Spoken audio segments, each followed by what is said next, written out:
Selamat malam Bapak, terima kasih waktu dan kesempatan yang diberikan kepada saya. Nama saya Maria Larni Yulenta, NIM 20030030095, kelas C, semester 2, jurusan Sosiologi. Pada kesempatan ini saya akan mempresentasikan hasil review buku kelima, Sosiologi Komunikasi. Menggunakan media sosial secara strategis, media sosial bisa dipergunakan pribadi, tetapi juga bisa menggunakannya secara profesional.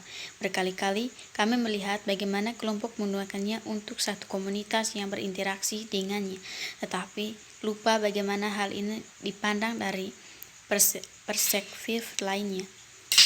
Di media sosial perlu menemukan keseimbangan yang memungkinkan berinteraksi dan membuat konten yang mendidik dan memberitahu audiens profesional tentang tingkat keahlian dan kepemimpinan pemikiran, tetapi juga menginginkannya cukup pribadi sehingga tidak dianggap sebagai robot.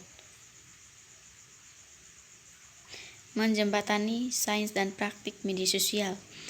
Media sosial mencakup penelitian dan pekerjaan yang didorong secara teoritis yang dilakukan untuk menjelajahi jaringan, hubungan, dan bagaimana individu menanggapi dan bereaksi terhadap berbagai pesan dan informasi online, memahami dasar mengapa orang berperilaku berbagai cerita dan konten, dan berbagai informasi secara publik dan pribadi, memberi para profesional media sosial pandangan yang baik tentang mengapa hal-hal tertentu terjadi tanpa menciptakan kembali roda.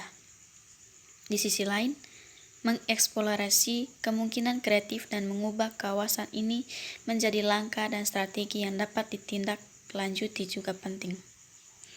Menjembatani kedua perspektif ini dengan cara yang demikian terintegrasi dan komprehensif adalah salah satu pencapaian terpenting dari sebuah media sosial profesional. Di sisi lain, mengeksplorasi kemungkinan kreatif untuk mengubah wawasan ini menjadi langkah dan strategi yang dapat ditindaklanjut dari penting.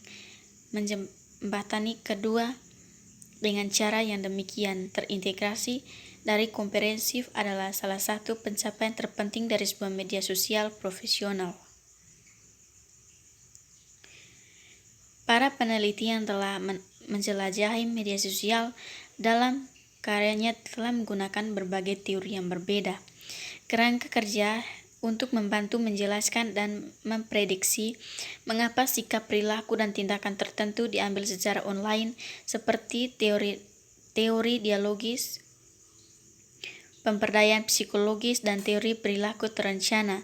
Bahkan dalam pergaulan media, penelitian masih dapat beberapa tantangan yang pulang bagi peneliti untuk menentukan bagaimana caranya secara efektif mengukur konsep tertentu di lapangan, seperti keterlibatan lanjut dalam memahami konsep-konsep serta bagaimana mereka diterapkan strategis perlu dipertimbangkan.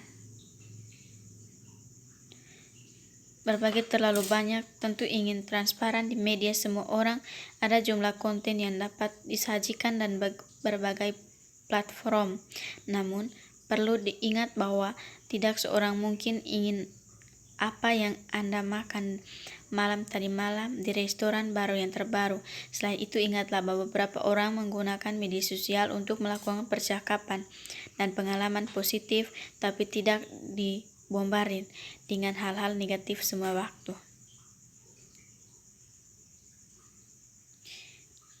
Dan untuk organisasi bersangkutan, namun juga pastikan untuk menyertakan pernyataan yang membahas persyaratan pendidikan tentang kebijakan dan pedoman media sosial yang perlu dilakukan.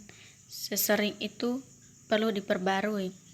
Soekarno, hukum dan etika baru yang mungkin menghadapi merek yang perlu ditangani dan ditambahkan ke pedoman kebijaksanaan media sosial Anda. Mengadakan lokalnya, sesi online dan edukasi, pertemuan tentang perubahan dan revisi kebijakan media sosial adalah cara untuk mencapai hal ini. Sekian dan terima kasih.